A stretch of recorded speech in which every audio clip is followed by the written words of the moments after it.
ভাঙলে সবাইয়ের ভাঙুক, যে নৈহাটি থেকে আসছে, যে বেলতলা থেকে আসছে, যে এলতলা থেকে আসছে, ইভেন ওনাদের নিজের পার্টি অফিসটাও তো ফুটপাতের ওপরেই।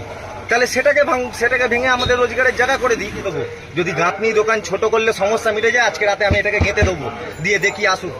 যখন বলে গেল গাঁথনি যাদের দোকানে তো সবই তো ফুটপাত, তাহলে ভাঙলে সবই ভাঙুক, আমি একা কেন ভাঙবো? আমি এখানে সরাবো না, দেখি কি করে। মানে রাস্তার উপরে করে খাচ্ছে, তাদেরকে কিছু বলা হচ্ছে না। হসপিটাল রোডে এমএলএ নিজে খুদ দাঁড়িয়ে বলেছে তোমরা পাকা দোকান করে নাও 3 ফুট ছেড়ে। তারা যদি হসপিটাল রোডের মতো জায়গা যদি তারা পাকা দোকান করে যদি থাকতে পারে, মানে সকাল থেকে নিয়ে রাত্রি 12টা পর্যন্ত দোকান খুলে, তাহলে আমি বিকেল 5টা থেকে রাত্রি 9টা পর্যন্ত আমি দোকানটা, ফুচকার দোকানটা এখানে খুলতে পারবো না কেন? বেছে বেছে গরিবদেরকেই মারা হচ্ছে।